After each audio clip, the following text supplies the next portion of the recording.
Welcome back. Welcome back to our another step towards our clinic setup model. So basically अभी तक हम अपने steps कर चुके हैं. We have completed goal setting. We have completed our niche clarity. We have completed our marketing part.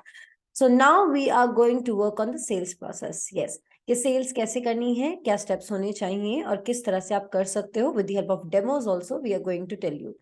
So let's start with the thing कि किस तरह से सेल्स में काम किया जाता है और सेल्स करी कैसे जाती है, राइट. सो सेल्स में अगर मैं बात करूं तो 3 चीजें इन्वॉल्व होती हैं: consultation, council and selling, right. Being a dietitian, being an health expert, आप इन 3 चीजों को काम करते हो अपने क्लिनिक पे, चाहे आप ऑफलाइन में काम कर रहे हो चाहे आप ऑनलाइन में रन कर रहे हैं, right. So what you have to do is we need to consult, we have to counsel, and we have to sell. Ultimately these are the 3 things that actually fall into the sales category. सिर्फ इतना काम होता है हमारी sales का, right. तो अब sales process में हम स्टेप बाय स्टेप चलेंगे. तो अभी मैं आप लोगों को बताने वाली हूँ first step, that is the consultation. अच्छा, कई लोग इसमें एक चीज में कंफ्यूज होते हैं. Sometimes they have asked me कि मैम फ्री कंसल्टेशन करना चाहिए, it should be paid. See, from my point of turn, अगर मैं अपनी बात करूं तो it should be a paid consultation because you are actually giving your time, you are actually giving your value to that patient, right? तो consultation को हमेशा आप पेड रखोगे, राइट. और उससे पहले जो एक पार्ट होता है जिसमें कि आपकी कॉलिंग होती है आपकी लीड्स को, दैट विल बी फ्री. जिसमें कि फ्री काउंसलिंग में आप उनको ये बताओगे या आपका टीम मेंबर आप उनको ये बताएगा कि आप क्या क्या चीजों में काम कर रहे हैं, right. But if a patient wants an appointment with you, it should be a paid appointment so that आपका टाइम ब्लॉक हो जाए और उस पेशेंट को भी वो चीज समझ में आए कि आपका टाइम इंपॉर्टेंट है प्लस उनका हेल्थ भी उतना ही इंपॉर्टेंट है, राइट. तो कंसल्टेशन अगर हम बात करें तो at Healthify what we do, हमारा कंसल्टेशन प्रैक्टो पे होता है. We are registered on Practo. तो हमारी जितनी भी लीड्स आती हैं वो प्रैक्टो के थ्रू भी आती हैं, हमारे सोशल नेटवर्किंग के थ्रू भी आती हैं, पर्सनल नेटवर्किंग के थ्रू भी आती हैं, हमारी जो मार्केटिंग होती है उसके थ्रू भी आती है. प्रैक्टो पे भी एक्चुअली फिक्स दी अपॉइंटमेंट. वहां पे अपॉइंटमेंट के बाद का प्रोसेस होता है कि आप वहां पे भी पे कर सकते हैं, दैट इज 999 अमाउंट. और आप ऑफलाइन अगर विजिट कर रहे हैं तो आप क्लिनिक आके भी पे कर सकते हैं. क्लिनिक पे करने के लिए आपको वहां पे बारकोड्स वगैरह सारी चीजें फैसिलिटीज अवेलेबल हो जाती है. बट अगर हम बात करें कि उसमें होता क्या है, उसमें ये प्रोसेस होता है, once you fix your appointment with the dietitian, उससे पहले के पार्ट पे आपकी पूरी डिटेलिंग की जाती है, आपको पूरी चीजें शेयर की जाती हैं. उसके बाद आपका डाइटिशियन के साथ अपॉइंटमेंट होता है. तो उसको भी हम स्टेप बाय स्टेप आपको समझाएंगे with the help of demos. Consultation की बात कर लेते हैं. कंसल्टेशन का प्राइस चार्जेबल रहेगा, जिसको आप 499 से लेकर 999 तक चार्ज कर सकते हो as per your surroundings, as per your areas. अगर आप ऑफलाइन मॉडल में हो तो आप अकॉर्डिंग टू लोकल एरिया अपने अकॉर्डिंगली चार्ज रख सकते हो. अगर आप ऑनलाइन में काम कर रहे हो तो देर इज नो रिस्ट्रिक्शन, आप उसको 999 से भी चार्ज कर सकते हो. That will be a 1 day consultation. और उस 1 डे कंसल्टेशन में आप अपना काम करेंगे काउंसिल करने का. आप अपना काम करेंगे उन जो क्लाइंट्स आपके पास आए हैं उनकी डिटेलिंग लेने का, उनका रिकॉर्ड लेने का, प्लस उनको आप पूरा एक्सप्लेन करोगे अपना प्रोसेस कि आप क्या क्या चीजें कराते हो उनके ही रिजल्ट्स पे, जो उनकी प्रॉब्लम्स है उनके basis. Okay, so this is what you are going to do. बात करते हैं कि काउंसलिंग में हमें क्या करना है. काउंसलिंग में हमें देखो कई चीजें होती हैं. जब आपके पास पेशेंट आया, आपने उससे अमाउंट लिया, अब आपका मेन पर्पस है उसी की चीजों पे आप उसको गाइड करो and then you will focus on the diet planning part later. तो हमें कैसे कैसे स्टेप में काउंसिल करना है. सबसे पहला इंपॉर्टेंट प्लान, अगर कोई ऑफलाइन विजिट कर रहा है मैं उस पर समझा देती हूँ आप लोगों को.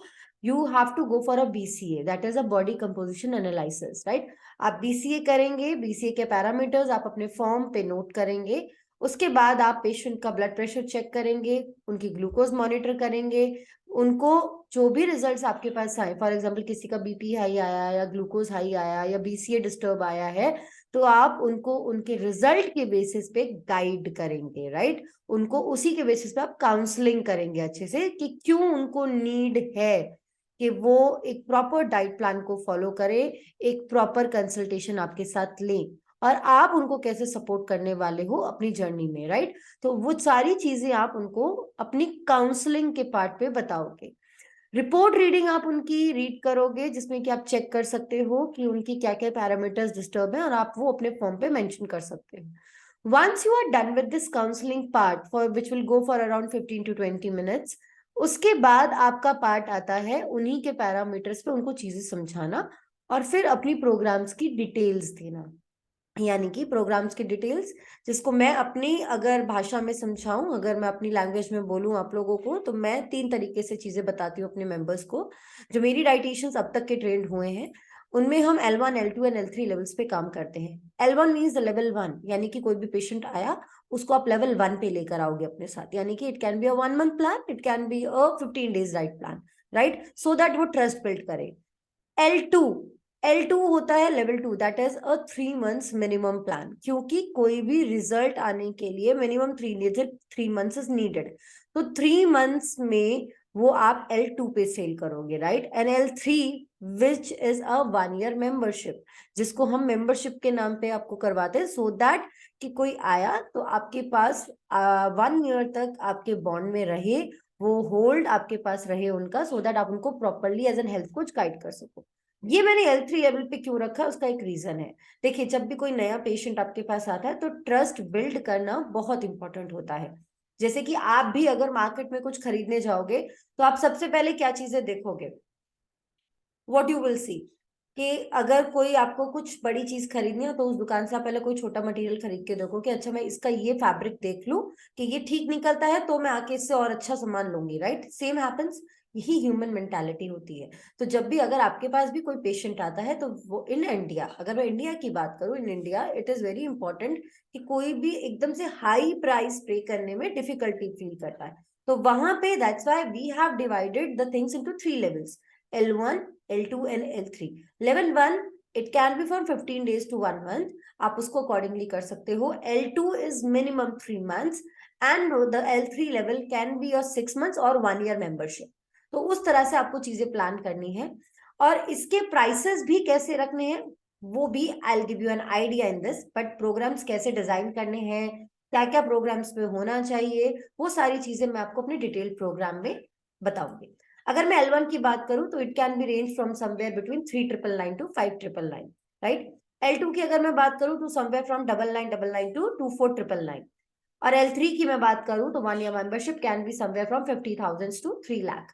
तो ये चीज आप अपने साथ कर सकते हो, ये आप अकॉर्डिंगली अपना you can define it yourself, और उसके अकॉर्डिंगली आप अपने प्रोग्राम्स को बिल्डअप करोगे। प्रोग्राम्स को बिल्डअप करना पड़ता है, राइट। आपकी पूरी स्क्रिप्टेड होनी चाहिए चीजें, even the counselling pitch, even the sell script should be scripted, जो कि मैं अपने डाइटिशियंस को डिटेल प्रोग्राम में स्क्रिप्ट करवाती हूँ, राइट। इसके अलावा आप जो अपसेल करोगे that will be your bonus. Program के अलावा आप उनको क्या वैल्यू एडिशन देने वाले हो जिसके लिए वो आपको पे नहीं करने वाले, you getting my point. Reason 6 के एक चीज है जिसके लिए वो आपको पे कर रहे हैं। Suppose I am a patient, I am coming to a dietitian to you, और आपने मुझे बोला दैट मेरा 3 months का प्लान है एंड मैं उसमें आपको 1 week पर वीक डाइट प्लानिंग दूंगी और आपको मेडिटेशन कराऊंगी, बट ऐसी क्या चीज है जिसके लिए आप मुझे सपोर्ट करेंगे, जिसके लिए मैं आपको पे नहीं करने वाली, right. That will come under your bonus point, right. तो वो चीजें आपको करनी है, तो बोनस आपको बनाने पड़ेंगे, पूरा आपका प्रोग्राम स्क्रिप्टेड होना चाहिए, और accordingly you will hit the upselling part. अब इसको कैसे करना है, आई विल शेयर यू, इस पे आपको अटैच्ड वीडियोस मिलेंगी जिसमें कि आप चेक कर सकते हो कि किस तरह से काउंसलिंग की जाती है, किस तरह से कंसल्टेशन, किस तरह से आपको अपने प्रोग्राम को पिच करना है। सो मेक श्योर कि आप वो सारी वीडियोस वॉच करो और मुझे कमेंट बॉक्स में बताओ कि आपको कैसा लगा।